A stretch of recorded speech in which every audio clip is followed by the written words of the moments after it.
Kaya tayo ng update at pagpapaliwanag hinggil po sa resignation ng tinatawag na bagman ni Marcos Jr. or isa sa mga bagman niya. Ito pong si Undersecretary Jojo Cades ng Department of Justice. No? Mantakin mo, taga-DOJ ka, nakikialam ka sa mga diskarte ng flood control projects. Di talagang may katotohanan o malapit-lapit sa katotohanan ang pattern of your activities. Why in the hell is an undersecretary of the Department of Justice involved in the anomalous, questionable, and very scandalous issues involving flood control projects na mga ghost? Taga-Department of Justice ka, flood control ang inaasikaso mo. Parang kagaya din ditong tinatawag na BFF daw ito ni Budget Secretary dati, ni Marcos na si Pangandaman, ni Amina Pangandaman, itong si Undersecretary Olaybar, na bata-bata ni DepEd Secretary, dating senador, bit-bit niya na ito, ni Sani Angara, si Yusek Olaybar. Hindi ko alam kung anong ibig sabihin ng BFF ni Amina Pangandaman. Itong si Yusek Olaybar, taga-DepEd ka, ikaw ang facilitator ng flood control projects and iba pang proyekto na hinihingi ni Lolo Lucas Bersamin at nila Pangandaman as if you are involved sa mga anomaliyang ito. Kaya nag-resign din po ito ang bata-bata ni Sani Angara na bit-bit nila ito mula sa Senado, binit-bit niya bilang Undersecretary sa Department of Education, no? And I think the only qualification nito ni Olaybar dahil marunong maging bagman. Wow. So ganun din ba ang qualification ni Undersecretary Jojo Cades?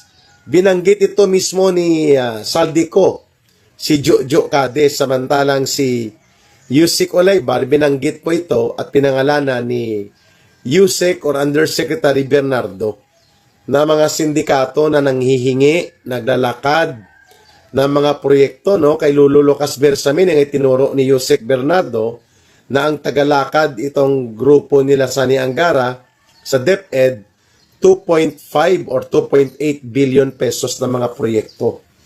At ang SOP niyan is 15% sa minimum or 20%. So that means mga hindi bababa yan sa 300 million ang nakuha na SOP o kutong.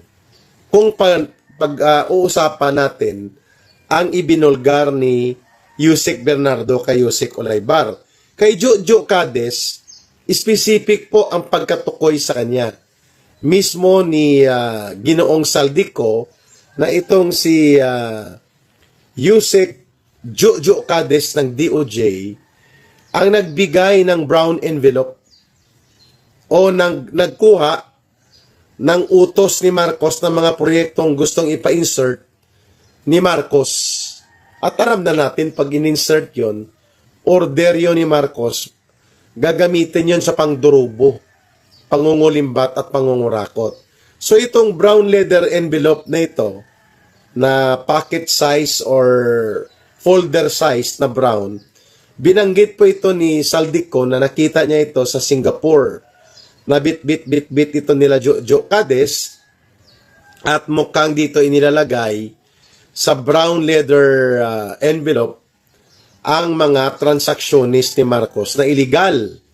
Kasi doon din po hinugot ni Olaybar itong pinag-uutos ni Marcos na almost or mahigit 100 billion pesos na mga insertions na pinapatrabaho niya kay Saldico at doon nagsimula ang mga banggaan nila sapagkat gustong hatiin ni Saldico 50 billion sa DPWH, 50 billion doon sa unprogrammed appropriation para hindi bumukol. Kasi pag ipilit daw, sabi ni Saldico, ang 100 billion pesos na insertion ni Marcos for 2025 budget, bubukol ang DPWH. Mas malaki pa ang budget ng DPWH kaysa budget ng Department of Education. o ng sektor ng edukasyon na sa ilalim po ng saligang batas, hindi pwede yon.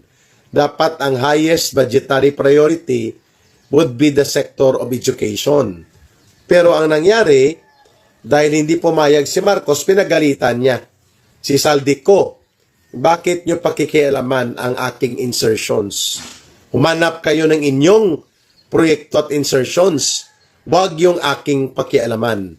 Yun po ang nag-hand in at naghugot ng insertion order na yan mula sa mahiwagang brown leather envelope ay si Jojo Cades. At lumalabas po ang pangalan ni Yusek Jojo Cades sa marami pang mga transaksyones na siya ang pinapalakad ni Marcos outside sa scope ng sindikato ni Romualdez at ni Saldico. May bagman pa daw si Marcos at ito ang itinuturo si Jojo Cades according to reports na kumakalat na ngayon, kaya napilitan siya mag-resign, no? Siguro hindi rin ito binitbit ni Boying Rimulya papunta sa ombudsman dahil alam din ni Boying Rimulya ang diskarte nitong Jojo Cades, ano? Kaya nga naiwan ito sa DOJ, pero ang kapal ng mukha, ano? Inantay pa niyang sumambulat ang iskandalo ng mga pagiging bagman niya bago siya nag-resign kahapon, no? Pero walang investigasyon kagaya din ng pag-resign ni Lolo Lucas Bersamin at ni Amina Pangandaman. Si Bersamin, Executive Secretary, si Pangandaman, Budget Secretary. At itong kulukoy na si Manny Bunuan, DPWH Secretary ni Marcos for 3 years. At ito ang namuno ng sindikato sa DPWH. According to the declaration and report nila Yusek Bernardo, sa revelation mismo ni Engineer Alcantara at nila Engineer Bryce Hernandez.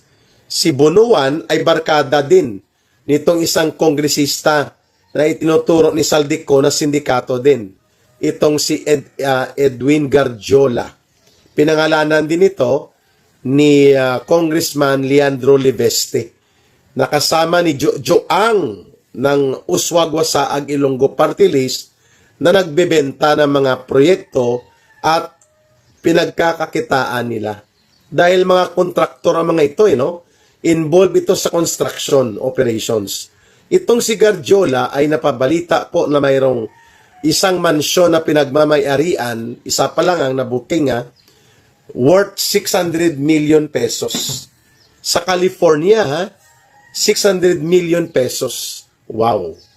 Kasi umaabot po sa mga almost 11 million dollars ang worth ng kanyang mansyon sa isang exclusive area ng California. Wow, grabe, ano? So si Garjola at si Bunuan magbarkada. Si Bunuan may anak din na involved sa construction.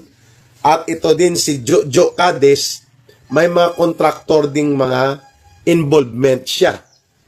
Bakit hindi ito sila pinag-iimbestigahan? Hindi kinakasuhan ni Boying Rimulya, no? Napangalanan na na-reveal na nga ang kanilang mga pangalan. Ulitin ko si Yusek Olaybar, dyan sa DepEd nag-resign. Bata-bata ni Sani Angara ito na DepEd Secretary, bit-bit niya ito. At lumalabas na bagman operator nila ito.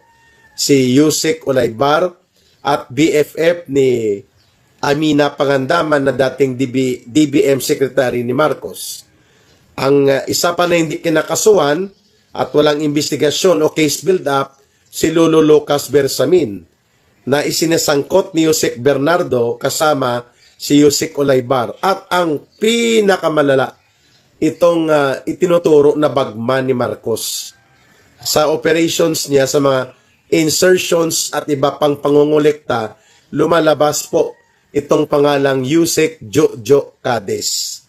So, bakit walang case build-up? Sige nga, sagutin mo ito, Ombudsman Boying Rimulya.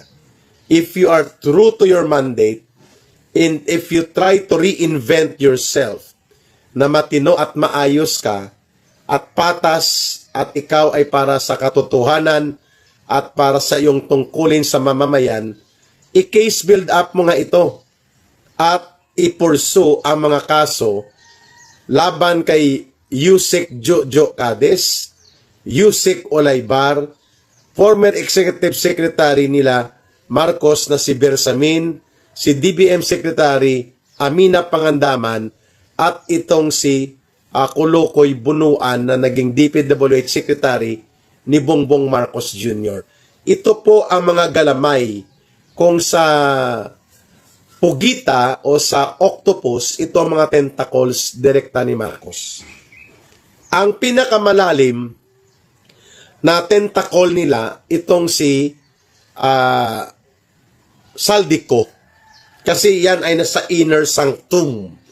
Pag sinabing inner sanctum, nasa pinaka-inner circle po ni Marcos yan. Ito sila Cades, sila Pangandaman, sila Bunuan, at itong sila Olaybar.